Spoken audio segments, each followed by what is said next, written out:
parler des choix là. Nous, on attend la formule du choix. On ne va pas d'abord là-bas si on ne déblaye pas les terrains. Alléluia.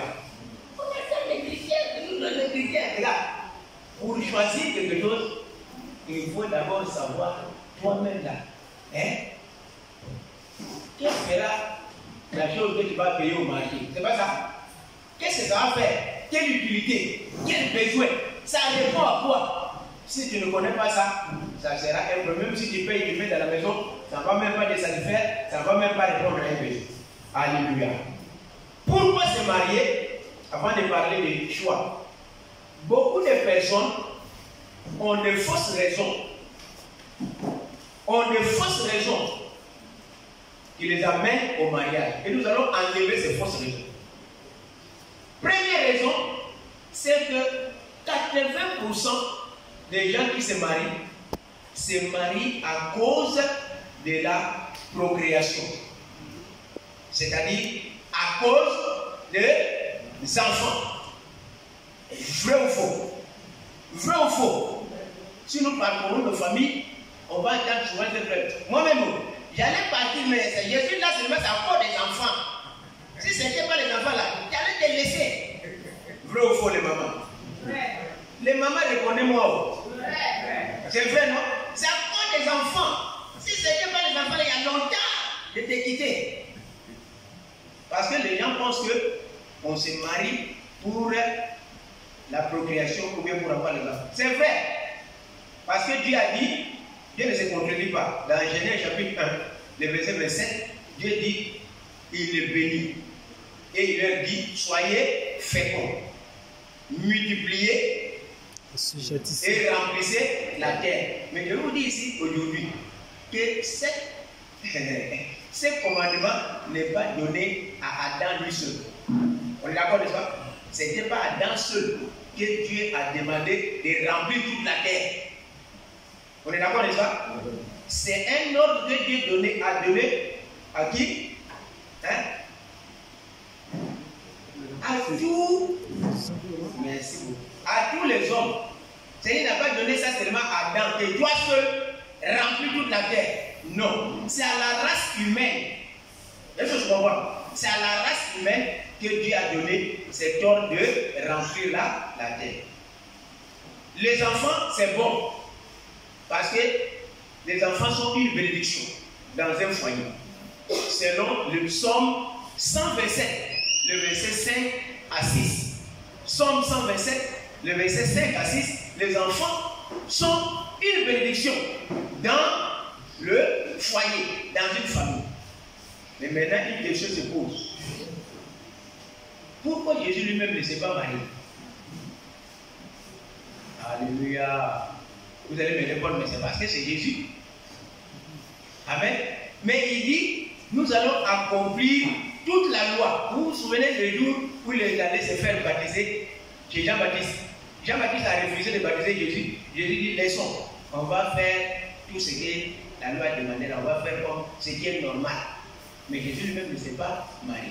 N'est-ce pas? Et aussi dans les textes, nous ne sommes pas en train de dire que les enfants ne sont pas importants. Mais nous sommes en train de donner la priorité là où ça doit aller.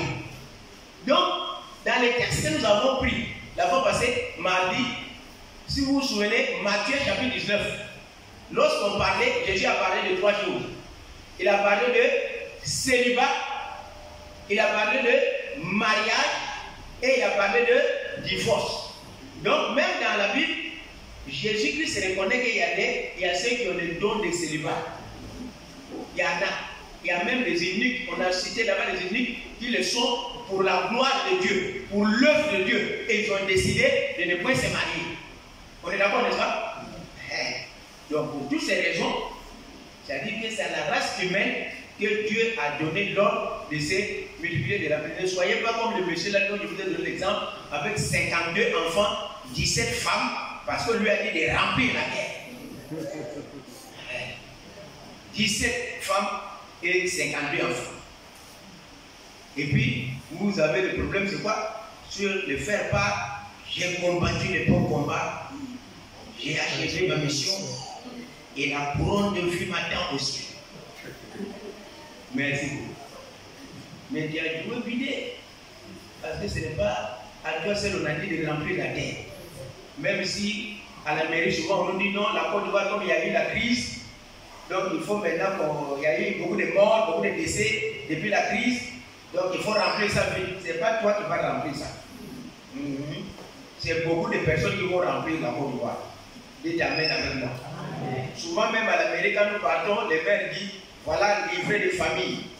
Il y a 11 pages à remplir.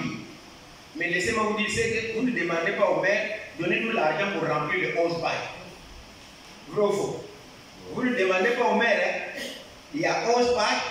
Par contre, le maire dit que si c'est rempli, tu peux venir chercher deuxième. Ce qui fera 24. C'est pas ça? Et 22. Mais vous ne demandez pas où est le budget, où est l'argent qui va soutenir. Hein? Merci beaucoup. À tout cela, vous ne demandez pas l'argent. Alors, nous disons que les enfants sont une bénédiction, bien sûr, mais les enfants sont un bonus pour un foyer. Est-ce qu'on est d'accord? C'est un bonus, c'est un surplus. C'est une bénédiction boissue que Dieu donne à un foyer. Mais sinon, ce n'est pas pour ça d'abord qu'on est là.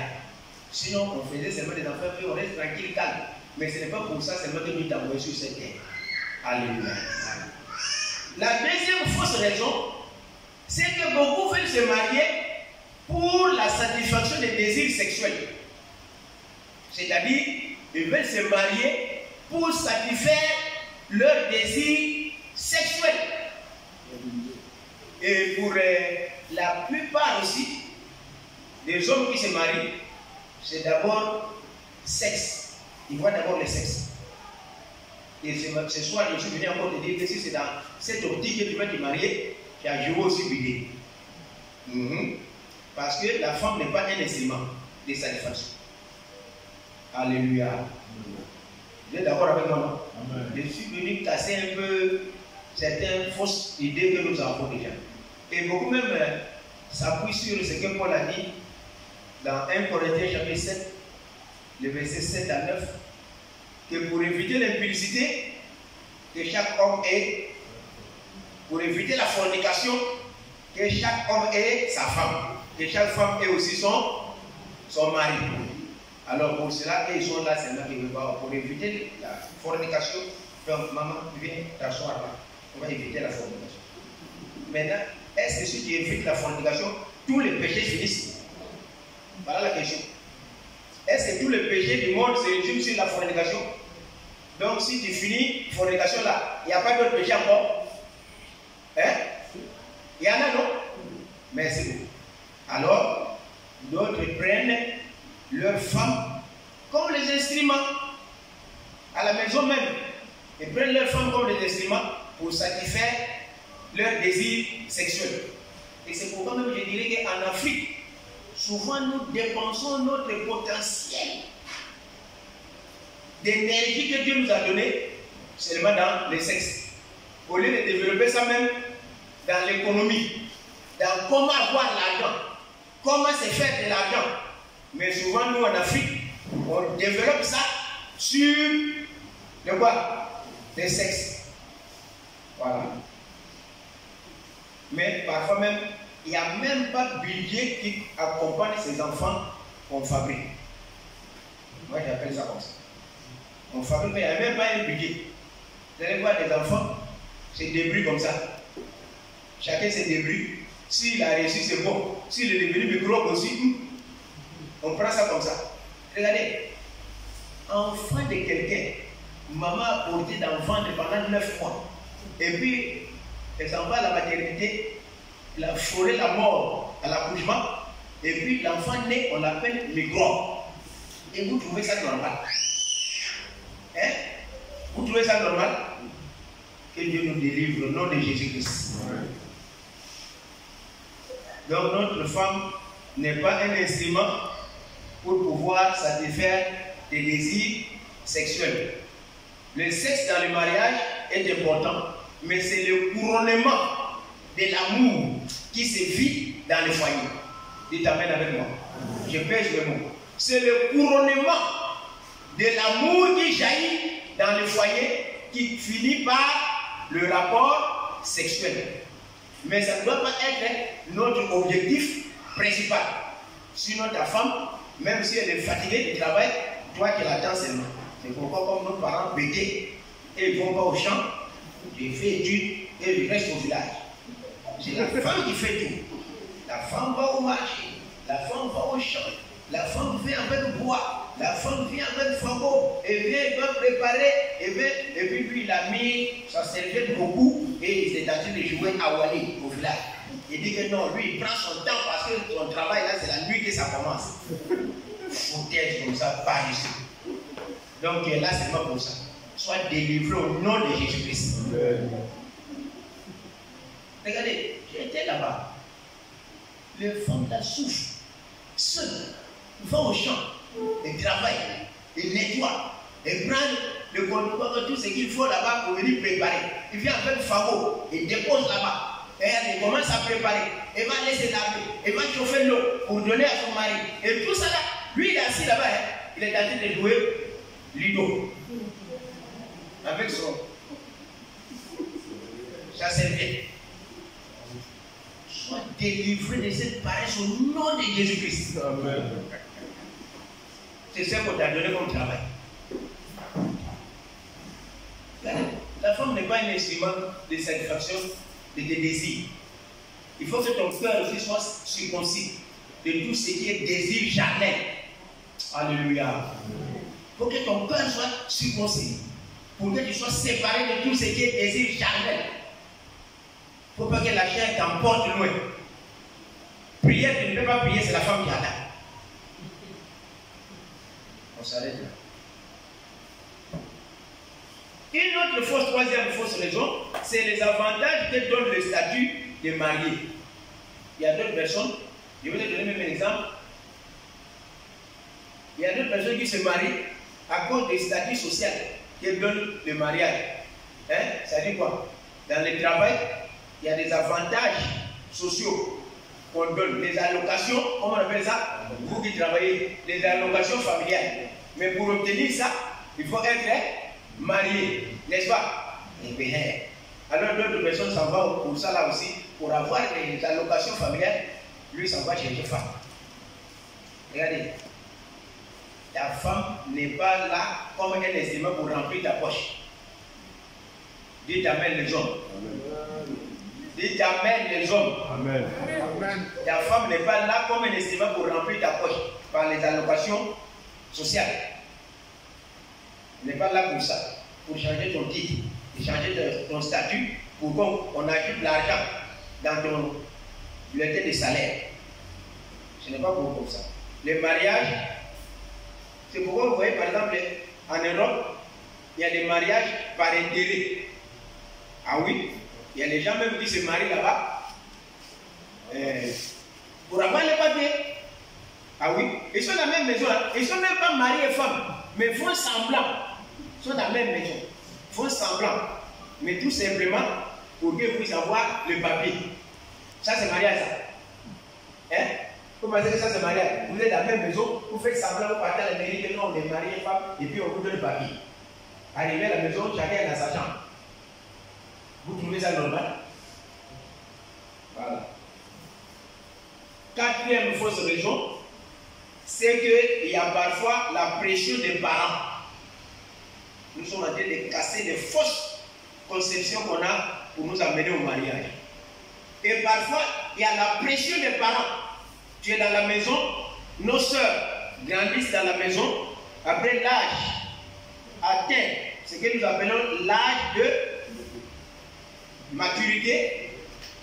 Ici en Côte d'Ivoire, c'est combien pour la femme? 21 ans. Et pour l'homme? 21 ans. 18. 21 ans, on évolue. Pardon? Femme 18 et l'homme 21. Merci beaucoup. On a diminué même pour la femme à 18 parce qu'elle veut le voir des petites filles là. Donc, voilà, 18. Merci beaucoup. Ce n'est pas grave parce que les femmes aussi, se développent vite. Bon, c'est normal. Mais ce que nous voulons dire ici, c'est quoi? souvent nos sœurs dans la maison, elles grandissent, mais elle n'a pas encore eu une âme sœur. Quelqu'un n'est pas encore venu. Et puis les parents à la maison tous les jours. Hé, toi, donc on va continuer de te nourrir comme ça, quoi. Donc toi, tous les jours, on va te nourrir tous les jours. Tous les jours. Tu n'as pas quelqu'un dans ta vie. On va payer encore du pain pour toi. On va payer pas dentifrice. On va payer ta commande. Depuis que tu es là, il n'y a pas un frère même qui vient pour te regarder. Toi aussi, tu es à la maison, on te dit, et si on parle aujourd'hui encore, demain encore on parle. Maintenant tu vas commencer à regarder, il n'y a pas un frère ici là qui va venir. Finalement, un petit voyou qui t'a gardé du gars. En même temps, on prend parce que les parents là aussi me fatiguent à la maison. Vrai ou faux? Voilà. Un petit voyou vient comme ça là. En même temps, comme les parents là font pression sur moi, donc en même temps, on prend celui qui vient premier. Or, parfois même, ce n'est même pas la volonté de Dieu. Parfois même, ce n'est pas la volonté de Dieu, mais la personne se marie parce qu'il y a une pression. Il y a un feu derrière lui à cause de la pression, surtout pour nos soeurs. Pour les hommes, au moins, on peut résister. Mais pour nos soeurs, vraiment, ça les fatigue. Ça les fatigue. Tout le temps, tu entends les parents à la maison. Hé, toi, tu es là, j'ai avancé, c'est quel jour tu vas te marier? Cinquième raison, c'est ce que je vais te dire même, l'âge avancé. C'est encore sérieux. Nos soeurs sont là et puis l'âge avance. Ça dépasse 18, 21, 25, 30, 35. Ça là c'est danger. Vous allez voir en même temps, ça va se jeter entre les mains de n'importe qui pour que le problème soit réglé. C'est comme si toi-même tu n'as pas de génération. Tu vas me prendre en même temps. Parce que l'âge est avancé. Mais laissez-moi vous dire, les sœurs, ce n'est pas l'âge qui est problème devant Dieu. Alléluia. Reste sereine. Dieu peut te donner mari à n'importe quelle heure. Alléluia. Ne soyez pas surpris. C'est Dieu qui a un plan pour ta vie. Et c'est Dieu qui connaît le temps favorable, les moments favorables pour toi. Et Dieu connaît cela. Ne sois pas pressé. Alléluia. Ne dites pas que dans la Bible, le temps de Dieu est toujours le meilleur. N'est-ce pas? Les moments de Dieu est toujours le meilleur. Donc nous devons savoir que même si l'âge avance, même si la ménopause avance, mais la ménopause ne limite pas Dieu. Alléluia. Ça ne peut pas limiter Dieu. La preuve, il y a un couple dans la Bible, nous connaissons, dans Romains chapitre 4, il est cité là-bas. Il s'agit d'Abraham et Sarah. La Bible dit, il a cru contre l'espérance. Ça veut dire quoi? Humainement, c'était quoi? Impossible. Médicalement, c'était impossible. Mais Dieu a accompli sa volonté. Alléluia. Isaac est né au même pas. Il est né. Ce qui est impossible aux yeux de Dieu et aux yeux des hommes plutôt est possible à Dieu. Sixième fausse raison, il y a l'entourage, plutôt l'influence de l'entourage. L'influence de l'entourage. Qu'est-ce que j'appelle ici l'influence de l'entourage? Vous allez voir qu'une sœur, surtout les sœurs, ça peut être aussi chez les frères, hein? Ça peut être aussi chez les frères, mais souvent c'est les sœurs. Ils sont en groupe, ou bien il y a ses amis, et ils sont 4 ou 5. Et puis dans le groupe de 4 ou 5, on va commencer à remarquer qu'il y a une qui est mariée déjà. Après, deuxième est parti. Je regarde comme ça, autour. Troisième est parti. C'est marié. Quatrième est parti. Et puis maintenant, il reste toi seul. Hein? Tes amis sont déjà partis. Maintenant, il reste toi seul. Tu es maintenant sous tension, sous pression. Hey, pour moi, là, ça vient tendre. Ça va arriver quel jour? Et quand c'est comme ça, tu ne fais pas attention, tu vas aller te jeter aussi entre les mains de quelqu'un. Même si le frère ne veut pas, faut me prendre. Même si le frère ne veut pas, c'est toi que Dieu m'a dit. Maintenant, c'est ça qu'on va commencer à profiter sur le frère. Le frère n'a rien. Et tu vas commencer à a demandé au frère, Dieu ne t'a rien dit pour moi. Il n'a rien dit. Alléluia. Il va commencer à inventer des prophéties. Frère, j'ai dormi et puis dans mon songe, j'ai vu que vraiment j'étais dans la robe de mariage et puis c'est toi qui m'as tenu. Tu es vaincu au nom de Jésus. Voilà. Amen. Je commence à avoir des... Que Dieu nous délivre de cela au nom de Jésus. Influence de l'entourage.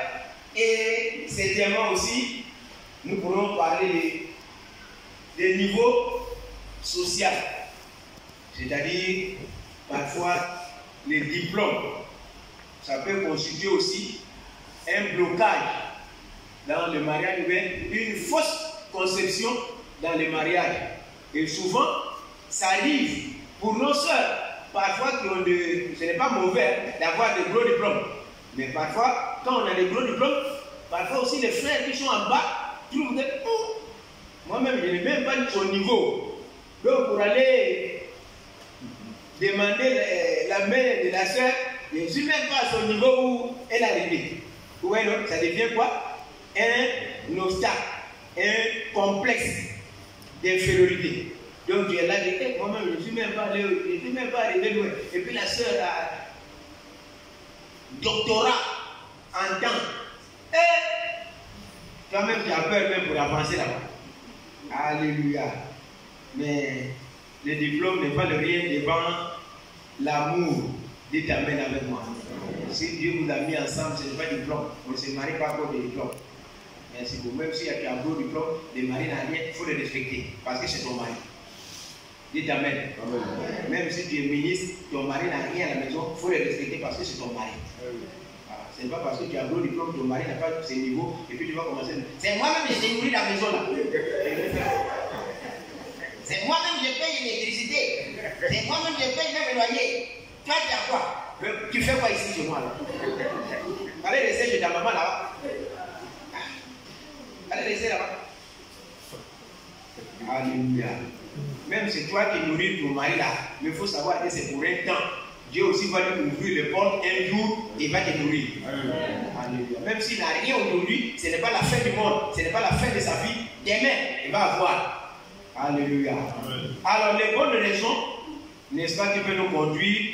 La liste est longue, je n'ai pas voulu passer le temps, on s'arrête là.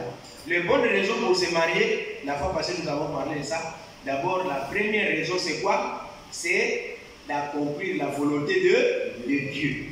D'accomplir la volonté de Dieu, c'est-à-dire qu'on se marie pour accomplir la volonté de Dieu. C'est de ça que j'ai parlé la fois passée. Il faut découvrir le plan de Dieu pour ta vie.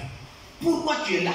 Pourquoi Dieu t'a créé? Pourquoi tu es là dans ce monde? Pourquoi Dieu t'a sauvé? Et c'est ça d'abord qu'il faut voir. Ensuite, la deuxième raison, nous avons déjà vu ça, c'est pour la communication. N'est-ce pas? Pour avoir une personne à côté avec qui, n'est-ce pas, nous communiquons. Et la troisième raison, nous avons dit aussi la fois passée que c'est pour le besoin du ministère, c'est pour le besoin de l'œuvre de Dieu. On n'est pas obligé tous d'être pasteur, évangéliste, mais moi, je crois que selon la Bible, chaque enfant de Dieu a un don. Chaque enfant de Dieu a au moins un ministère. On est d'accord, n'est-ce pas? Même si on n'est pas pasteur, on n'est pas évangéliste, on n'est pas apôtre, on n'est pas prophète, mais il y a plusieurs ministères dans la Bible. Que beaucoup parfois dans l'église on n'enseigne pas ça. Alléluia. Il y a un ministère d'exhortation, il y a un ministère de miséricorde, il y a un ministère de secourir, il y a un ministère de conduite. Tout ça là, il y a des ministères. Je pense que vous avez déjà fait un séminaire sur le ministère et les dons spirituels ici. Je me souviens, vous avez déjà fait ça. Donc on ne revient pas sur ça. Mais ce que nous voulons dire que dans les mariages, il faut d'abord savoir quel est le plan de Dieu, n'est-ce pas, pour sa vie et pour son mariage avant de se lancer. Alors, comme attendu, comment choisir son conjoint? Comment choisir? Maintenant on a atterri. Hein? Voilà, on était en haut là, on était en train de descendre. Maintenant on a atterri. Comment maintenant faire le choix de son conjoint? Lisons Proverbe 18, le verset 22. Proverbe 18, le verset 22. Qui peut lire ça pour nous? Les MC, si tu peux nous aider. Proverbe 18, le verset 22. Proverbe 18, 22. Celui qui trouve une femme, oui, trouve le bonheur. Alléluia. C'est une grâce qu'il obtient de l'Éternel. C'est tout, hein? C'est tout le verset qu'il y a là. 22, verset.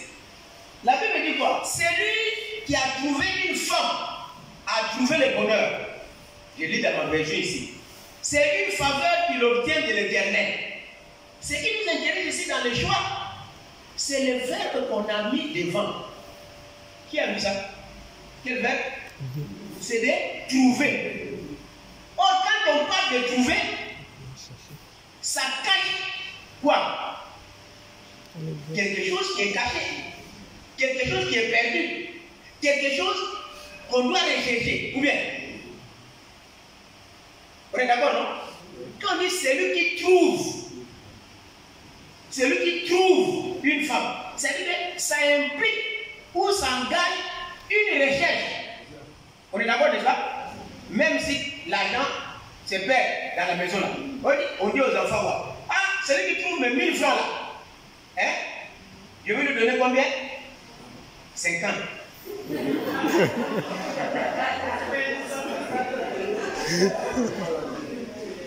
Les mamans, c'est comme ça, ils blaguent leurs enfants. Celui qui trouve mes 1000 francs, je vais lui donner 50 francs. Et puis les enfants font quoi? Ils commencent à chercher dans la maison. Hey, maman, tu as mis 1000 francs là. Ils vont commencer à fouiller, ils vont commencer à chercher. C'est la même expression que le proverbe utilise ici. Il dit qu'il trouve une femme. C'est-à-dire que cette personne est à la recherche de quelque chose qui est perdu ou un besoin à satisfaire. Donc, elle est à la recherche. Mais en recherchant, c'est que tu ne vas pas seulement rechercher comme ça en l'air. Il y a des critères à remplir ou observer pour que tu puisses trouver la bonne femme. Sinon, femme, il y en a. Alléluia. Il y en a ce verset wow. Mais ici, c'est question de trouver ta pointure. Tu t'amènes avec moi. Amen. C'est-à-dire qu'on t'a donné pied droit. C'est à toi d'aller au forum à jamais prendre ton pied gauche pour que ça soit la même chose. Il faut trouver la même paire. Sinon, tu vas voir, il y a d'autres personnes qui payent chaussures et puis c'est même pied. Gauche. Et puis on a bien emballé ça dans le sachet. Tu arrives à la maison, tu portes, ah, ça c'est droit. Tu mets encore, ça aussi c'est banquet, c'est droit. C'est pas ça. Donc tu vas retourner chez le vendeur pour dire que mon ami, paire de chaussures que tu m'as vendu là, c'est même paire, même pied. Il faut échanger ça. Et c'est ça qu'il s'agit ici, bien aimé. Femme, il y en a, mais il faut trouver ta pointure. Il faut trouver celle qui correspond, n'est-ce pas, à ton besoin. Alléluia. Vous savez, dans Genèse chapitre 22, le verset 24, vous savez, vous connaissez le poème, premier poème de la Bible. Hein? Premier poème de la Bible. Qui a construit ça? C'est Adam. Et Dieu même ne savait même pas peut-être que Adam était poète. Hein? Mais c'est au moment où il a envoyé Ève. Quand Ève est venue simplement comme ça, il dit, oh, voilà l'os de mes os, la chair de ma chair, celle qu'on appellera. Qui lui a dit ça? Qui lui a pris poème? Il n'a pas fait école dans le jardin. Ou bien? Mais il a fait poème. À cause de quoi? Parce qu'elle a trouvé sa compagne. Elle a trouvé celle qu'il lui fallait. Alléluia. C'est la même chose que le proverbe dit ici. Qui trouve une femme, trouve le bonheur. Maintenant la question est, comment trouver cette femme? C'est pas ça? Comment maintenant il faut trouver cette femme? Voilà pourquoi on a pris, vous serez d'accord avec moi pourquoi on a pris les préalables. Hein? C'est important maintenant. Parce que pour trouver la femme, il faut savoir d'abord, moi-même je suis qui et je suis quoi. Qu'est-ce que Dieu m'a dit de faire avant d'aller chercher une aide, avant d'aller chercher une partenaire, avant d'aller chercher une compagne, moi-même, je dois savoir qui je suis. On est d'accord, n'est-ce pas?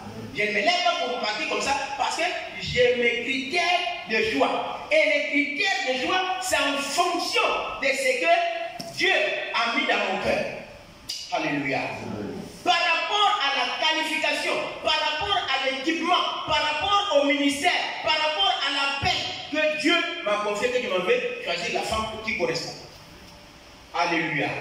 Sinon, si toi tu es menuisier et puis on te donne l'argent, il fallait payer des matériels.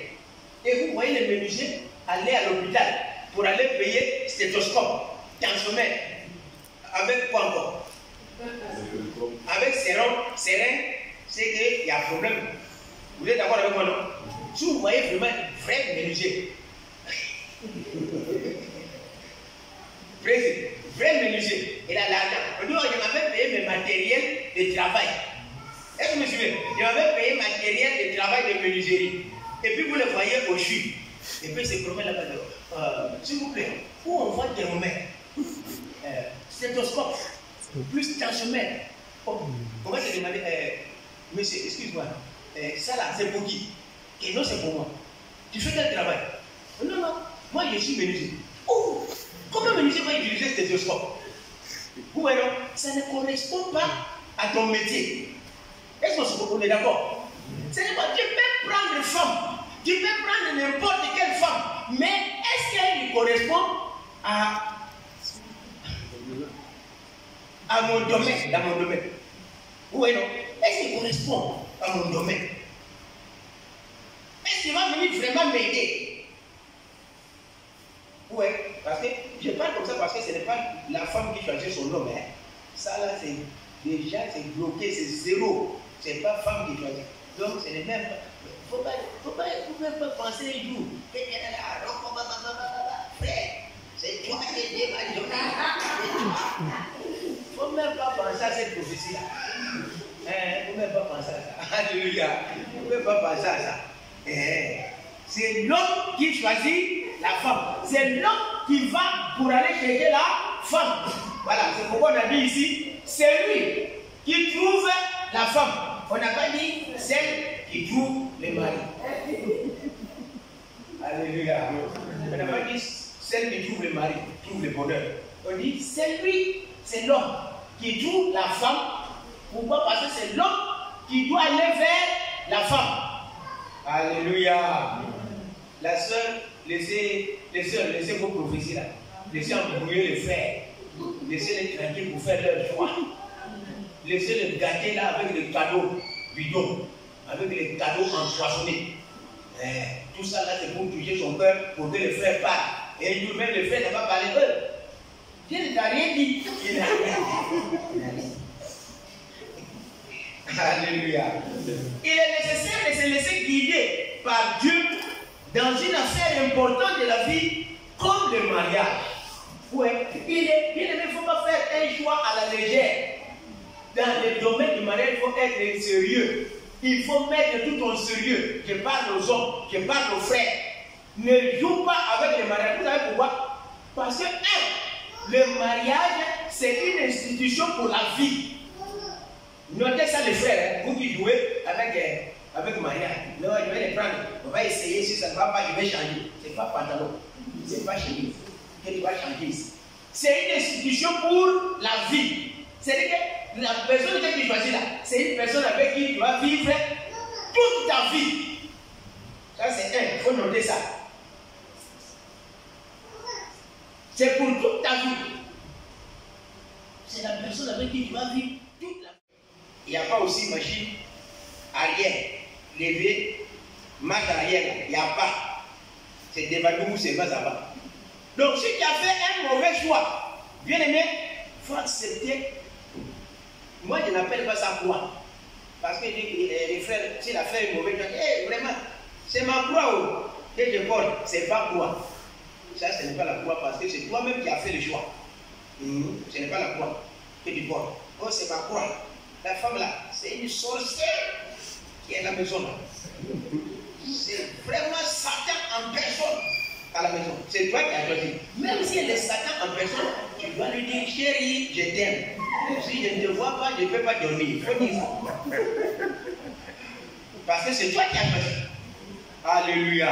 Et pour une affaire sérieuse, bien aimé, il faut mettre du sérieux. Il ne faut pas jouer dans le choix. Vous savez, bien aimé, un mariage, deuxième chose, je veux dire, ça peut te rendre un zéro ou ça peut te rendre un héros. Vous me suivez ici? Un mariage peut te rendre un héros, c'est-à-dire, ça t'élève, ça te propulse, mais ça peut te rendre aussi un zéro. C'est-à-dire que tu deviens nul. Tu deviens zéro. Mariage là. Soit ça te propulse, soit ça te fait chuter. C'est pourquoi vous allez voir beaucoup de frères. Il était là seul, zélé dans l'église. Dès qu'il s'est marié, on ne souhaite pas ça, mais il y en a dans nos églises. Vous allez voir que tout son âme, son ardeur, son zèle, tout ça là, dans l'église, c'est fini. Frère, il ne va pas te dire que ça ne va pas à la maison. Bon, vraiment, c'est dur ici, vraiment, je n'arrive pas à prier. Il n'arrive pas à lire la Bible. Mais pourquoi? Il ne dit pas la cause, que ça chauffe à la maison. Ça chauffe. C'est pourquoi je vous ai dit que beaucoup de problèmes que nous traversons à l'église, ça quitte où? À la maison. On vient ici, on n'arrive même pas à prier. C'est lourd. Parce qu'on est quitté avec les problèmes à la maison. Et on vient avec ici. On... Priez, priez, priez. C'est là. Oh, priez. Oh, nous les Seigneurs, battez les mains. On regarde. Moi-même, tu sais ce que moi je vis. Tu sais ce que moi je traverse. Levez-vous! Mais, quand tu ne sais pas ce que les frères souffrent, ou ce que les soeurs souffrent. Bien aimé, on ne joue pas avec le mariage. Parce que c'est une institution pour la vie. Et ensuite, ça peut te rendre un héros, ça peut te propulser. Ou alors ça te rend nul, zéro. Nous connaissons l'histoire de Samson. Que Dieu a choisi, n'est-ce pas? Et puis Samson, qui avait toutes les capacités que Dieu lui a données, toute l'onction que Dieu lui a donnée, toute la force que Dieu lui a donnée pour accomplir une mission. Mais son problème c'était quoi? Ses femmes. Au lieu de faire le travail de Dieu, lui, sa tête c'est sur le pouce des femmes. Qui est son problème? Il est allé épouser qui? Il est allé là. Il a mis à la maison. Mais vous connaissez la fin, non? Vous connaissez la fin de Samson. Lui qui avait un ministère glorieux. Une mission glorieuse que Dieu lui a donnée. Mais il a fini par quoi? Les yeux percés. Mais à cause de quoi? À cause de femmes. Je ne suis pas là pour vous faire peur. Le mariage c'est une bonne chose, mais il ne faut pas prendre ça à la légère. Voilà ce que je suis en train de dire aux frères. Nous devons prêter une attention particulière à l'enseignement de la parole de Dieu sur ce qu'il ne faut pas faire et ce qu'il faut pour trouver une aide semblable. C'est-à-dire qu'il y a des choses à faire et il y a des choses à ne pas faire pour trouver l'âme sœur. Alors, je vous parle ici de deux choses. Je vais commencer par le méthode de Chardin ou bien les faux critères qu'on prend dans le domaine de mariage. Et il faut que nos mariages ne sont pas des mariages réussis. Ce ne sont pas des mariages qui donnent gloire à Dieu. Parfois, les critères qu'on a utilisés, ce ne sont pas des critères bibliques. Alléluia. Alors, commençons par le méthode de Chardin est destructive dans les choix du conjoint. C'est-à-dire le faux critère, le critère Chardin qui fait que ça peut nous amener à un mauvais choix. Ouais. Si tu fais un mauvais choix, tu as tout gâté. Pourquoi? Parce que je t'ai dit que le mariage, c'est pour la vie. Tu vas regretter. Président, il y a des gens, il est dans la maison, il a femme. Mais il n'est pas heureux. Il n'est pas heureux, je vous dis. Mais la femme, toi-même, tu vas dire, sa femme est belle, mais le mari n'est pas heureux à la maison. Il a un problème à cause de femme. Alors, quels sont les mauvais critères qui peuvent nous pousser à faire un mauvais choix? Prenons la marche par la vie. on enlève d'abord des faux critères. La marche par la vue. La marche par la vue. Il s'agit de quoi? Hein? Marcher par la chair. C'est-à-dire que ce que tu vois de tes yeux physiques. Qu'est-ce que nous pourrons comprendre ici? C'est-à-dire un choix basé sur la beauté physique. On est d'accord de ça? Sur la beauté physique. Nous ne sommes pas en train de dire ici que les chrétiens doivent épouser des femmes laides ou quoi. Mais d'ailleurs, même moi je vous dis qu'il n'y a même pas de femmes laides dans le monde là. Parce que chaque femme correspond à son mari. On est d'accord, non? Il n'y a même pas de femme laide. Parce que c'est toi qui vois qu'elle est laide. Mais son mari trouve que c'est ça qu'il me faut. Ah oui? C'est joli. Moi j'ai vu une soeur. Elle est belle comme ça, propre. Dieu vraiment l'a bien bâtie.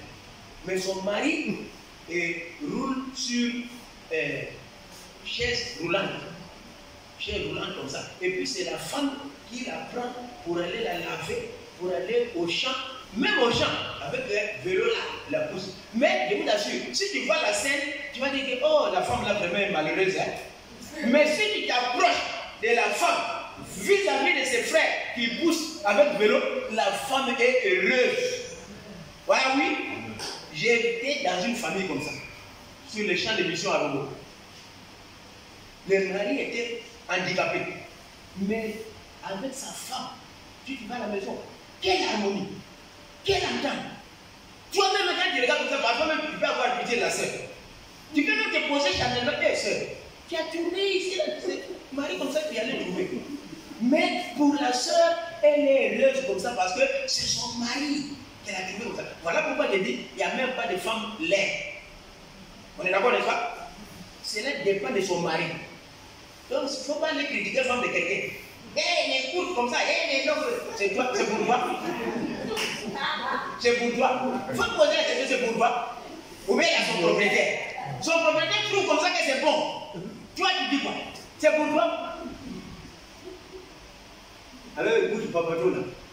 Papa Tola, partout. Vous allez créer le problème. Si les gens sont convaincus que c'est le plan de Dieu, toi qui fais. C'est toi qui fais pour eux. Alléluia.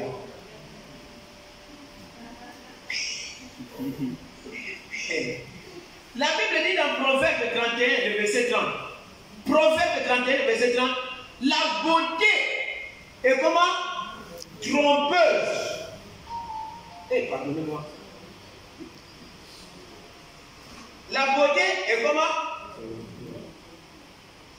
La beauté est trompeuse, mais la femme qui crée l'Éternel est celle qui sera louée. Oui, Proverbe 31, le verset 30. La beauté est vaine. Je ne dis pas ici que je reprends. Les frères, vous devrez prendre les femmes sans regarder leur beauté. On a besoin aussi de beauté. Mais attention, il ne faut pas être emporté par la beauté charnelle. Pourquoi? Parce que après quelques enfants à la maison, la beauté là va partir. On est d'accord, non? Tu vois parfois, je ne suis pas là pour critiquer les sœurs. Les sœurs, souvent, quand ils ne sont pas encore mariés, dans la main comme ça, tout ça, là, vraiment, c'est joli. Mais deux enfants, trois enfants, tu vas à la maison, là, pas d'ici, là.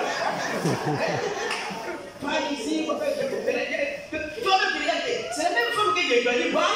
Oui, elle a attendé. Elle n'a pas regardé, c'est comme ça, elle est dit. Voilà.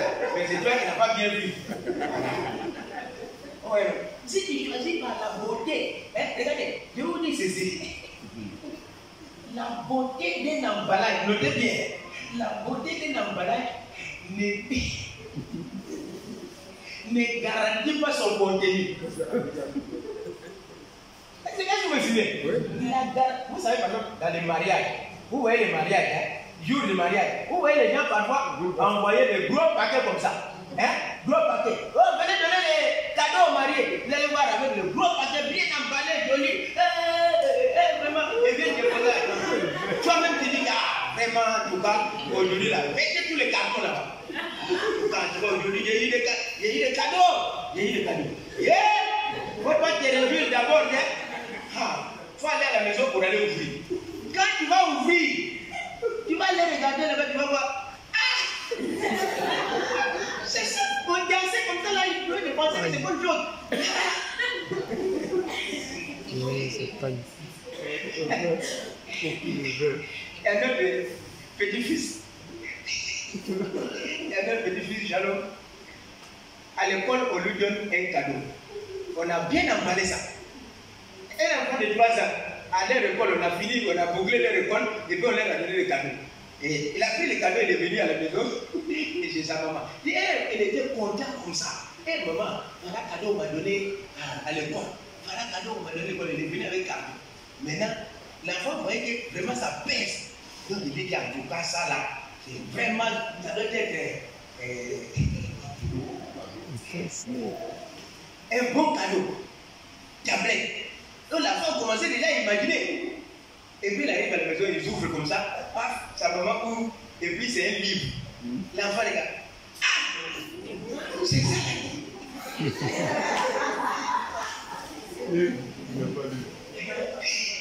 L'enfant ouvre comme ça, là, il dit, c'est livre.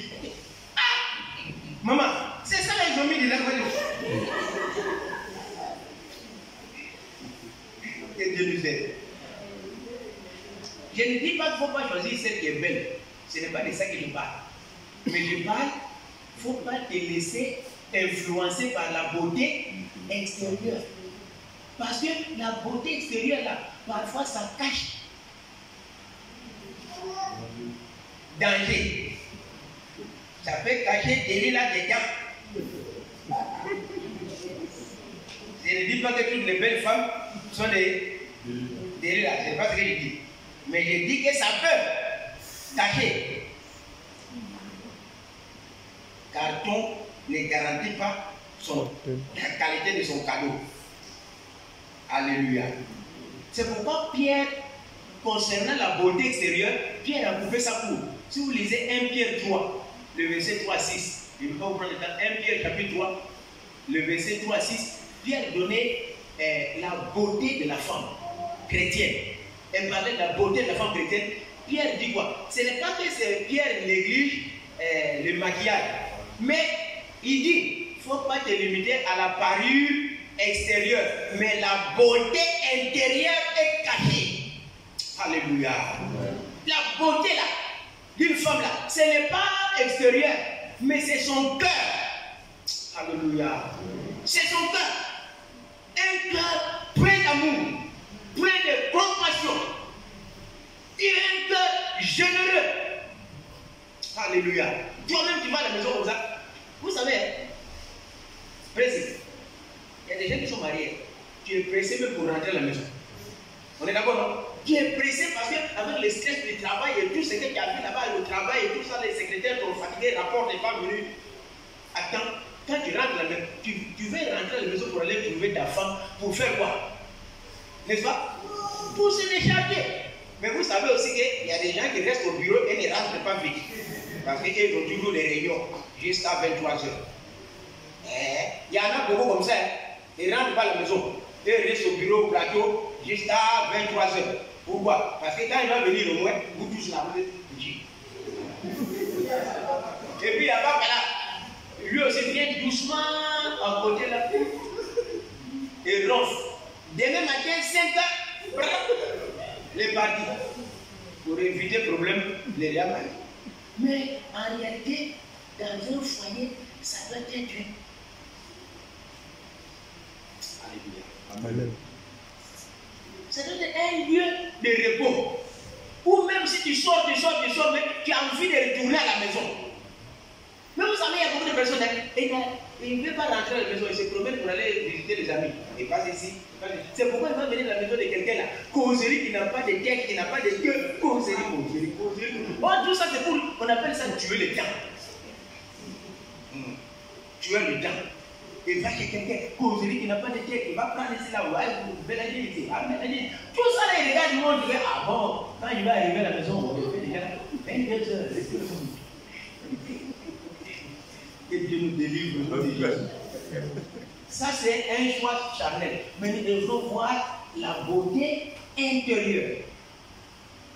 Deuxième faux critère, c'est le choix charnel motivé par la convoitise et le péché. La convoitise et le péché. Le choix charnel motivé par la convoitise et le péché. Nous trouvons cela dans 2 Samuel chapitre 11, le verset 1 à 5. 2 Samuel 11, 1 à 5 pour ceux qui prennent note. Ça signifie quoi? Le choix charnel motivé par la convoitise et le péché. Il s'agit ici de l'histoire de David. Tout le monde est parti en guerre. Vous êtes d'accord avec moi, non? Tout le monde est parti en guerre. Les gens sont concentrés. Comment ils vont botter l'ennemi? Comment ils vont chasser l'ennemi?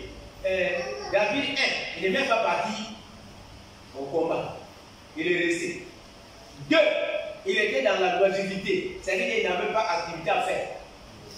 Il n'avait pas une activité à faire.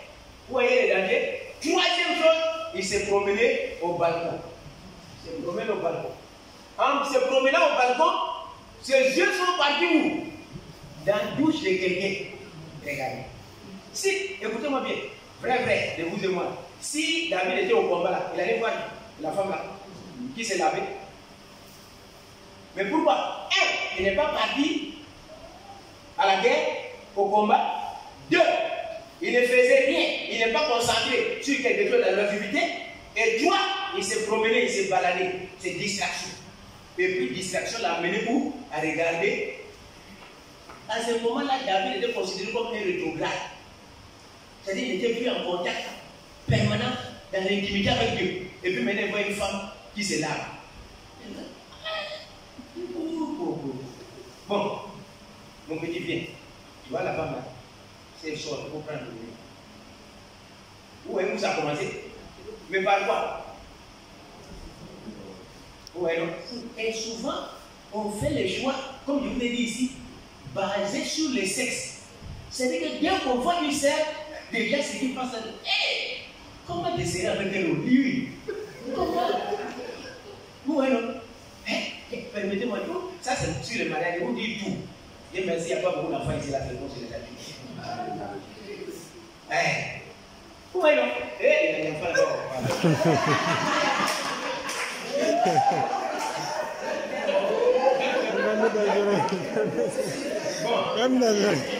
Ce n'est pas grave, ce n'est pas grave. Les enfants aussi ont besoin d'être enseignés. Parce que la Bible nous dit, enseigner à l'enfant la voie qu'il doit suivre. Lui aussi, il fera son choix un jour. Et la parole qu'il est en train d'attendre là, il va savoir un jour, quand il va faire son choix, que, pasteur, papa, comment enseigner ça un jour? Alléluia. Les enfants, soyez bénis au nom de Jésus. Qu'est-ce qui se passe ici? Dès que tu vois seulement une fleur, bon, ce qui vient dans la tête, c'est quoi? Comment? On va aller ensemble. Ouais, c'est ça. Mais après tout, c'est pourquoi vous voyez que souvent, après avoir connu la sœur, après, c'est le genre de personnes qui font beaucoup de temps de fiançailles. Ils ont déjà fini par les boucler tout. Vous, quand vous allez venir là, lui, il a fini. Vous regardez. Il a tout dépiécé, démonté. Il a fini. Si vous dites, mais c'est quel jour tu vas le faire là? Oh, il n'est pas encore l'argent, il n'est pas encore reçu là. Il n'est pas encore reçu l'argent, il attend.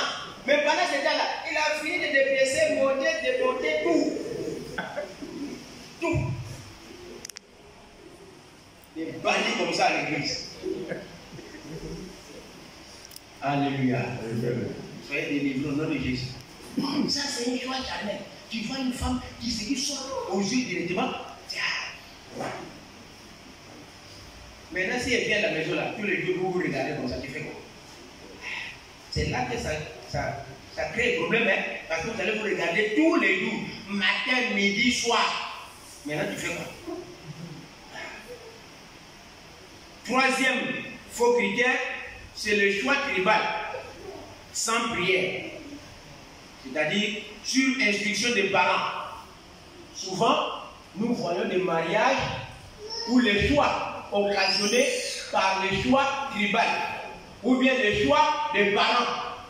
On est là, le frère grandit, et puis c'est les parents qui cherche sa femme et qui impose même aux frères.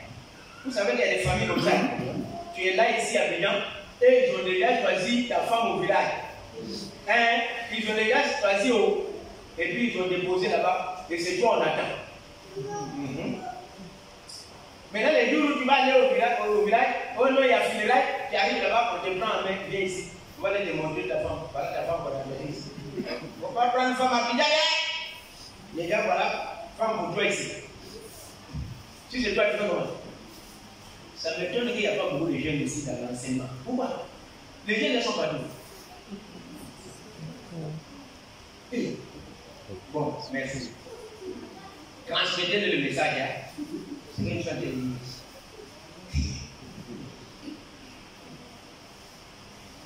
Et Dieu nous aide. Les parents ne doivent pas nous influencer dans le domaine de. Ça, c'était avant, où on choisissait femme et son fils. Mais pour l'heure, aujourd'hui, là, il faut laisser la personne. Elle a de l'âge. Il faut laisser ton enfant lui-même aller choisir sa femme. Maintenant, s'il vient pour te voir, c'est toi qui vas donner le conseil ou les orientations. Tu vas lui montrer le pour et le contre. Maintenant, c'est à lui de faire son choix. Mais maintenant, on n'est plus dans la période où il faut prendre, forcer. Parce que j'ai trouvé, la famille là est très bonne femme. Plutôt, la famille là, ils ont une bonne éducation. Ou bien même, c'est mon ami. Vous voyez, au village, je vois papa, c'est comme ça, non? Elle a pris l'enfant de son ami là-bas. Comme c'est mon ami, donc sa fille là, c'est pour mon enfant. C'est pas toi qui seras avec la dame là à la maison. C'est ton fils. Il faut lui laisser, parce que ce que toi qui aimes là, ce n'est pas parfois ce qui va dans son cœur. On est d'accord, n'est-ce pas? Donc il ne faut pas laisser les parents s'ingérer, surtout dans le domaine des joies. Et je précise bien. Je ne dis pas qu'il ne faut pas considérer les parents. Mais les parents, on les consulte dans les cas de conseils à donner. Parce qu'ils ont de la sagesse, ils sont matures, ils ont des conseils avisés dans ces domaines. Ils peuvent te dire, ah c'est la fille là que tu veux prendre, c'est bon, mais il faut aller dire à tes parents pour qu'eux aussi donnent leur avis. On est d'accord, n'est-ce pas? Mais ce n'est pas à eux de t'imposer la femme que tu dois imposer. Donc, il y a le code tribal, Genèse 21, le verset 20 à 21. Genèse 21, le verset 20 à 21. Je soutiens ça par une parole. Quatrième faux critère dans le choix, c'est le faux prophète et les fausses prophéties. Les faux prophètes et les fausses prophéties. Vous savez, aujourd'hui, il y a beaucoup de prophètes en Côte d'Ivoire. Beaucoup de prophètes. Mais est-ce que tous sont des bons prophètes? Parfois même, c'est des prophètes qui nous créent un problème dans nos églises. Parce qu'ils vont venir avec des mariages que nous appelons des mariages arrangés. Vous savez, les prophètes, parfois, ils écoutent les gens. Les frères viennent les voir. Ah, c'est comment? Ah, vraiment, en tout cas, je pense que la sœur là vraiment m'intéresse. Il a entendu un frère dire ça dans la relation d'aide, dans son entretien. Et puis il laisse. Un jour, dans le culte, comme ça là, il voit la sœur, comme la sœur qui me regarde là-bas. Ah, toi, viens me dire, voilà ton mari. Allez, lève-toi. Voilà ta femme. Voilà ta femme. Toi aussi, comme tu as entendu ça depuis. Alléluia! C'est tous les sœurs. Alléluia!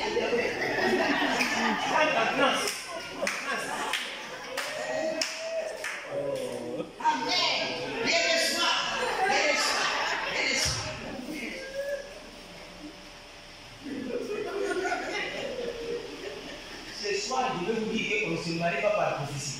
Je vous dis ceci. La prophétie vient pour confirmer la parole que Dieu a mis déjà dans ton cœur. Mais ce n'est pas la prophétie de venir te guider pour dire que prends celui-là. Et là, la prophétie vient pour convaincre, pour donner une conviction, pour revenir, disons, confirmer quelque chose que Dieu a déjà mis dans ton cœur. Il peut passer par un prophète pour te dire. Mais ce n'est pas la prophétie qui va te guider. Pour dire que ta femme, faut pas. Donc, papa, merci. Je me mets sur le manteau de nos pères. Donc, à l'époque, aussi, tu vas dans le manteau de ton père, de son père. Non, ma soeur, je sais pas. Là, quand tu vas te marier, ça va te faire le prophète ne sera pas là. C'est ça qu'il me dit ça. Le prophète ne sera pas là. Voilà, le prophète est parti de lui avec sa femme. C'est toi qui vas chercher. Parce que tu as suivi la prophétie. Ézéchiel 14, le verset 2 à 10. Il y a des prophètes que Dieu n'a même pas envoyés. Regardez, souvent même nos prophètes d'ici, permettez-moi, ce n'est pas eux tous, il y a des vrais prophètes. Mais beaucoup de prophètes d'aujourd'hui, ils ne voient même pas la vie de péché que tu mènes, hein, mais eux, ils voient seulement bénédiction. Ou même, vous n'avez pas remarqué ça? Il ne va pas te dire que, sœur, toi tu vis dans l'impudicité. Mais quand tu dis, non, j'ai trouvé ton mari. Mais pourquoi tu ne vois pas vie d'impudicité? Pourquoi tu ne vois pas vie de péché que je mène? Mais pour mon mari, toi tu as trouvé. Comment ça? Et vous trouvez ça normal? Pourquoi il ne te dit pas la mauvaise vie que tu mènes? Mais pour ton mari, là, c'est ça, il va dire, oh, je vois passeport. Je vois passeport. Tu vas voyager, il n'y a pas longtemps. Toi aussi, il y a rien. Et pourtant, même dans ton cœur, tu n'avais même pas un projet de voyage. Bon, tu vas aller où? Pour aller faire quoi? Que Dieu nous aide. On ne se marie pas par prophétie. Voilà, je vous ai dit Ézéchiel 14, 2 à 10. Voilà. La prophétie vient pour convaincre la personne ou confirmer un message déjà reçu. Voilà. Il ne faut pas te marier par prophétie. Cinquième faux critère, la décision personnelle sans l'approbation de Dieu. La décision personnelle sans l'approbation de Dieu. Acte 16, 6 à 7. Acte 16, 6 à 7. Il s'agit de quoi ici? Tu prends ta propre décision par ton propre chef et tu te lèves et tu vas voir une sœur. Toi seul, sans une conviction intérieure du Saint-Esprit. Le Saint-Esprit ne n'a même pas parlé, ne t'a même pas convaincu. Toi-même qui regardes une sœur.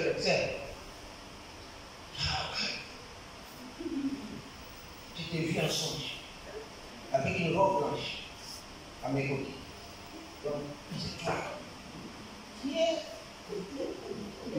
Et puis surtout, nos soeurs, ne soyez pas intimidés par les frères qui viennent. Dieu m'a révélé. Quand toi aussi, tu as dit, c'est Dieu qui a révélé. Regarde, je dis aux sœurs, ne paniquez pas si un frère vient comme ça. Dieu m'a révélé. Dieu m'a montré que c'est toi. Il ne faut pas paniquer. Ça, ce sont des paroles évangéliques pour voiler sa nature charnelle. Parfois, là, Dieu n'a rien dit même. Dieu n'a rien dit. Mais pour t'intimider, pour t'influencer, Dieu m'a révélé. Mais après, vous allez remarquer, quand il va te prendre, il va connaître tout et puis il va dépiécer tout. Après, il dit non, c'est plus toi. Dieu m'a révélé que c'est Marguerite. Vous voyez, maintenant, où le problème, ça commence. Même Dieu là, il te révèle deux femmes. C'est qu'il y a un problème. Vous voyez, non? Tu laisses notre soeur, après 8 ans de fiançailles, tu dis que, oh, au début, tu as dit que Dieu m'a révélé. Après, maintenant, tu laisses la soeur, tu t'en vas prendre une deuxième soeur. Et puis, il y a des gens qui font comme ça, ils jouent avec nos soeurs dans l'église. Ils prennent 7 ans, le mari, ils laissent, et ça va prendre une. Oh non, Dieu m'a révélé que c'est toi. Regarde, si c'est nous, on va te délivrer d'abord. Parce que ton Dieu là, c'est un Dieu polygame. On va te délivrer. On va te délivrer. Tu as besoin de délivrance. Parce que tu amènes ici un Dieu polygame. Qui t'amène à prendre celle-là et tu laisses. Tu prends une deuxième, tu laisses. Hein? Et puis toi, tu as la facilité de trouver. Pendant que les gens souffrent pour trouver. Toi, tu trouves facilement. Tu joues avec nos soeurs. Et puis à l'église aussi, on les laisse. Pasteur, il ne faut pas laisser le frère comme ça. Première fiancée, cassé. Deuxième fiancée, cassé. Troisième fiancée, cassé. Et puis à l'église aussi avec nous. Et puis, quitte là-bas. Quitte là-bas. Dieu m'a dit. J'étais dans une église. Chaque dimanche, si tu vas connecter avec mon frère, chaque dimanche, Dieu m'a dit, tous les dimanches. Mais un jour, ce même pasteur, on entend dire que tout ce qu'il disait là, c'est faux. Lui-même est dans sa moto. Que tout ce qu'il disait là, il n'était même pas converti. C'est maintenant qu'il a entendu la parole de Dieu, c'est maintenant qu'il s'est converti. Mais tout le temps que tu es passé là pour dire Dieu m'a dit, quel Dieu? Oui, ne soyez pas intimidés. Dieu m'a dit, Dieu m'a révélé. Il faut lui demander c'est quel Dieu. Il faut donner son nom. Parce que ça peut être. Un Dieu canari, on ne sait pas. Un Dieu caillou, on ne sait pas. Donc il faut préciser c'est quel Dieu. Alléluia. Décision personnelle. 6. Prier et demander Dieu de faire ce que sa parole défend. C'est-à-dire prier contre la volonté de Dieu.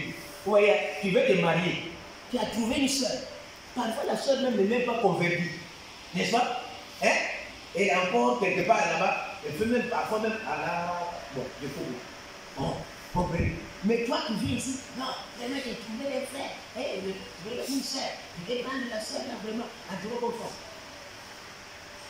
On ne va pas sur ta chemin. On regarde la Bible. Qu'est-ce que la Bible dit? 2 Corinthiens 6, 14 à 18.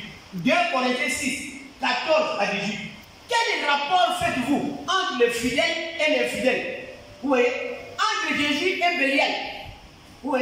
Ne vous mettez pas sous un même joug avec les étrangers, avec les infidèles. Quand tu viens comme ça, oh non, pasteur, il faut m'aider à prier. Je te demande, le frère est où? Surtout ce sont les soeurs qui demandent de prier comme ça. Ah non, il est de l'autre côté, il n'est pas encore convaincu. S'il n'est pas encore convaincu, il faut laisser. Moi, je ne prie pas, il faut envoyer ce coup. On va manger. Mais je ne prie pas d'abord pour ça. Parce qu'on connaît déjà la volonté de Dieu. On connaît déjà la réponse de Dieu. C'est quoi? Non. Vous êtes d'accord, non? On connaît déjà la réponse de Dieu. C'est non. Dieu ne peut pas contredire sa parole. Alléluia. Si Dieu a dit non, c'est non. Même si tu jeûnes 21 jours, écoutez-moi bien. Le jeûne n'est pas un moyen pour forcer la main de Dieu d'agir même contre sa volonté. Parce qu'il y a beaucoup de gens qui disent non, si les jeûnes, en tout cas, ça va incliner le cœur de Dieu. Non. C'est à toi d'entrer dans le plan de Dieu et non Dieu d'entrer dans ton programme. Voilà. Si Dieu a dit noir sur blanc, ça là, je ne veux pas. Regardez, quand Abraham a envoyé Élisée pour aller chercher la femme, pour aller chercher le gars, vous voyez, il a donné des consignes. Hein? Regarde, il ne faut pas aller prendre dans une autre famille. Un. De deux, si la femme là dit que mon fils doit aller là-bas, il faut retourner. Il ne faut pas aller prendre mon fils pour aller quelque part où il va aller adorer d'autres dieux. Alléluia. Il faut faire un bon choix, mais tout en regardant qu'est-ce que la Bible dit. Il n'y a même pas de jeûne à faire dans ça. Oui, souvent les chrétiens pensent non, on va prier, on va jeûner 21 jours d'Esther, on va jeûner 3 jours d'Esther, sans manger ni boire. Il vient de regarder, on finit et puis il passe. Parce que beaucoup de personnes pensent que si tu jeûnes, Dieu va changer les choses. Il ne va pas changer. Prier et demander sans la volonté de Dieu. 7. Le choix par arrangement ou par connexion. C'est un faux choix. Aujourd'hui, les gens arrangent le mariage. Ils arrangent. Tu es là comme ça, là, et ça va voir une soeur. Ah, soeur, je vais trouver quelqu'un. Je vais te brancher. Vous avez entendu ça, non? Je vais te brancher. Je vais te trouver une soeur. Qui, en tout cas, il va faire son affaire. C'est une bonne soeur. Regardez, quand tu dis que c'est une bonne soeur, c'est par rapport à qui? Hein? C'est par rapport à qui? C'est par rapport à toi. Mais est-ce que toi tu es entré dans le cœur du frère? C'est ça qui gêne? Non, vous n'avez pas le même cœur. C'est pourquoi moi, si tu veux me voir, mais non, pasteur, dans ton église là, trouve-moi une bonne femme. Je ne veux pas te trouver. Parce que c'est toi qui vas te marier, c'est pas moi. Mes critères à moi, peut-être ça ne va pas aller avec tes critères. Vous êtes d'accord, non? Mais si tu vas pour aider les pasteurs, tu choisis, tu proposes. C'est pourquoi dimanche, je vais parler des étapes par la grâce de Dieu du mariage. Tu proposes une sœur. Même avant même de lui parler, tu peux aller déjà voir le pasteur. Alléluia. Papa, j'ai trouvé telle sœur. Qu'est-ce que toi tu penses? Puisque le pasteur, c'est le berger. Il connaît ses brebis. Il peut te donner des témoignages. Et mon bébé comprend. C'est qui? Oh, c'est fais attention. Fais attention. Mais ça aussi, il faut faire attention. Il y a des mariages par arrangement. On refuse ça au nom de Jésus-Christ. Deutéronome 7, le verset 1 à 4. Deutéronome 7, 1 à 4. Le mariage par arrangement. On refuse ça. Voilà. Le mariage d'arrangement. Il ne faut pas permettre à quelqu'un de choisir votre partenaire pour vous. Le mariage est un problème de cœur. Le choix est individuel. De la même manière que le salut est individuel, le choix aussi est individuel. Dites Amen avec moi. Il ne faut pas faire entrer quelqu'un. Alors oui, pour terminer cette partie, et le dimanche, si Dieu nous prête de vie, nous allons parler de vrai choix. J'ai gardé ça pour que tout le monde soit là. Alléluia. Le vrai choix, on va voir ça. Le dernier choix, c'est le choix par Internet. Notez ça. Le choix par Internet. Bon, ne vous en faites pas. Aujourd'hui, même d'ailleurs, même. Si on avait proposé même le milieu férié, même ça allait être bon. Et puis demain, férié même. On allait partir jusqu'à 22 heures. Mais bon, on va vous laisser. Choix par Internet. Personnellement, moi là, je n'encourage pas ça. Parce que, écoutez-moi bien. Le mariage, c'est question de corps à corps. C'est cœur à cœur. Tu dois découvrir la personne et ton cœur doit s'attacher à cette personne parce que tu vois sa vie, tu vois son comportement, tu connais son témoignage et tu peux prendre une décision avec conviction. Est-ce qu'on me suit? Mais vous êtes là. Souvent, je vois même sur les réseaux sociaux, il y a un statut. Est-ce que tu es seul? Moi, je te dis que je suis seul. C'est qu'ils veulent communiquer. Et puis vous êtes en train de chatter là-bas. Et là, c'est à cause de ça que tu vas aller tomber sur un homosexuel que tu ne connais pas bien d'être. Et aujourd'hui, c'est ça qui est en vogue. Même nos soeurs sont emportées sur Internet. J'ai même, permettez-moi, ce n'est pas que on. J'ai vu sur le portable d'un frère, comme ça que je suis. Il demande que la soeur lui envoie des photos où la soeur est nue. Parce qu'elle veut contrôler, voir tout son corps là, si c'est comment ça y est. Avant de se prononcer. Où on est? Il dit, il a pointé une soeur sur Internet. Il dit que pour me prononcer là, il faut m'envoyer ta photo, mais nue. Envoie-moi ça sur WhatsApp.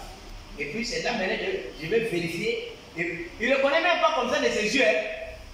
Parce que vous savez, souvent quand vous parlez comme ça là, ce n'est pas connexion avec vidéo où tu vois la personne. Hein. Souvent même tu ne vois pas la personne, mais vous passez les mots, les messages. Ah, vraiment je t'aime. La personne que tu ne vois même pas. Ça parle de ça pour les escrocs. Il y a un monsieur, je lisais ça comme ça, lui à San Pedro, il a pris femme sur Internet ici. La femme dit, oh, on va aller à Sini. Il faut envoyer un temps pour préparer notre voyage et sortir à Sini. C'est là où on va aller se rencontrer. Le monsieur à San Pedro, elle s'est dit qu'elle est à Abidjan. Elle demande au monsieur d'envoyer 800 000. Et le monsieur aussi bête qu'il est, il a envoyé 800 000. La soeur a pris. Il dit qu'il faut venir vendredi, puisque c'est le samedi, on va aller à Sini pour se rencontrer là-bas. Le monsieur prend bus, car, jusqu'à Yopougon, à la gare, elle descend. Or, pendant qu'elle venait là, elle s'est communiquée, ah, j'ai reçu l'argent, je suis parti à Sini, j'ai gardé la chambre, j'ai gardé l'hôtel, tout ça là. Elle se communiquait. Dès que le monsieur est arrivé à la gare, paf, il appelle, allô, coupé. Dès que le monsieur a quitté San Pedro jusqu'à la gare, et le monsieur arrive à la gare, téléphone, rien ne passe. Rien, tout est coupé. C'est là que les yeux sont ouverts. Hein? Donc, 800 000 sont partis comme ça.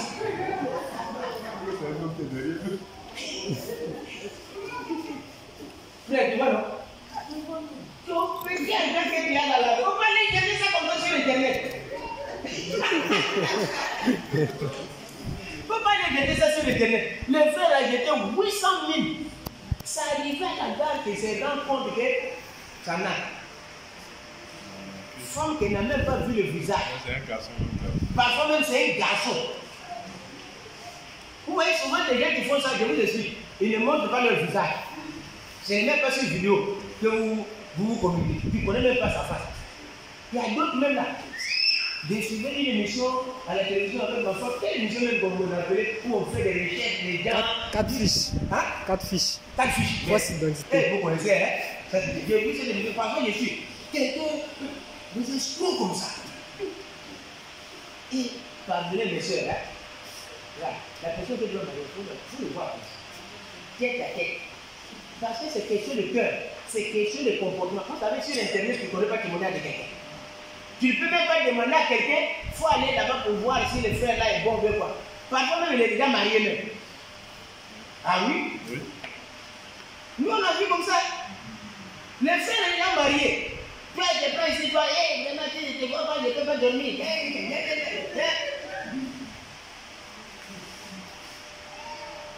On fait mariage comme peut. 8 millions de budget. Après, oh non, je vais te chercher. Gars, il retourne là-bas, il trouve son petit qu'elle a laissé là-bas encore. Et puis elle, le feu allumé, c'est pas. Elle a laissé la soeur ici. Comme ça. Les soeurs, pardon, hein? Pas sur Internet. Au nom de Jésus. Pas sur Internet. Regardez, les mariages, ce n'est pas quelque chose de rencontres virtuelles. Ce n'est pas quelque chose de virtuel. Il faut voir la personne qui est parce qu'il faut voir son comportement, il faut voir son caractère, si ça décide, il faut voir son témoignage, si ça colle. Alléluia. Que Dieu nous aide. Aujourd'hui, on va s'arrêter là. Et si Dieu nous fait de vie, on va voir dimanche les vrais choix des chrétiens et garder ça pour que tout le monde, tous les gens, ceux qui viennent danser dimanche là, je les attends. Il faut leur dire que ceux qui ne sont pas venus au séminaire, je les attends. Pause, je les attends ici. Merci beaucoup.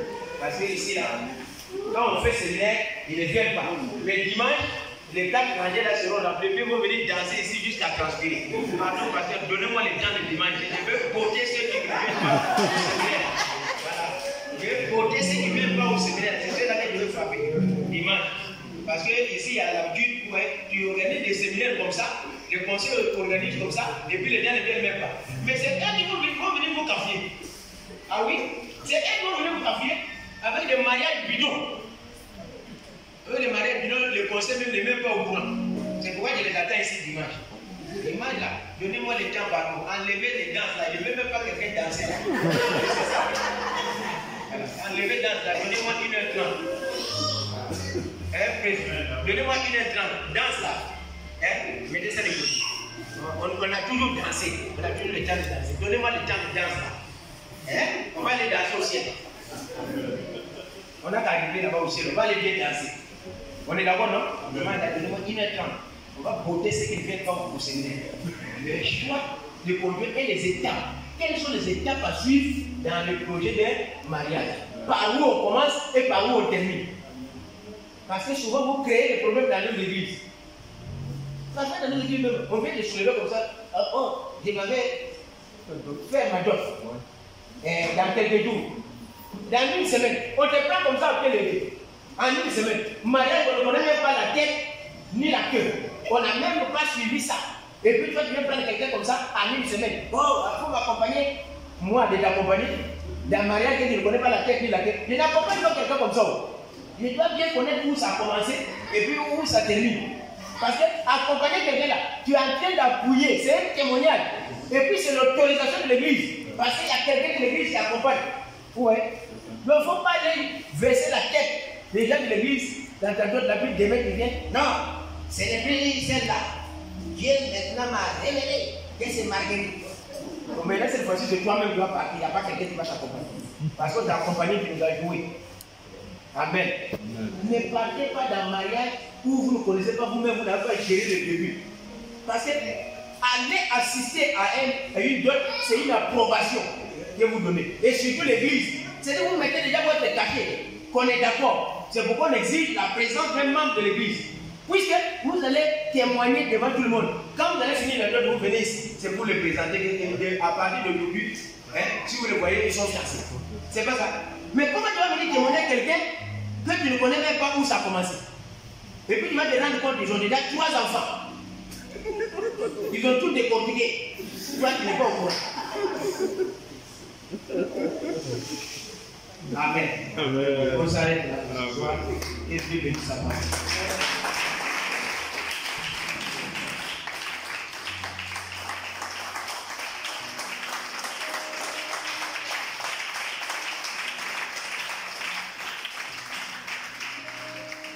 Vous gardez les questions sur les 2 jours là. Mettez les questions sur vos papiers. Ce que vous voulez poser, soyez libre. Je vais vous donner 10 minutes par la grâce de dimanche, si Dieu le permet. C'est pourquoi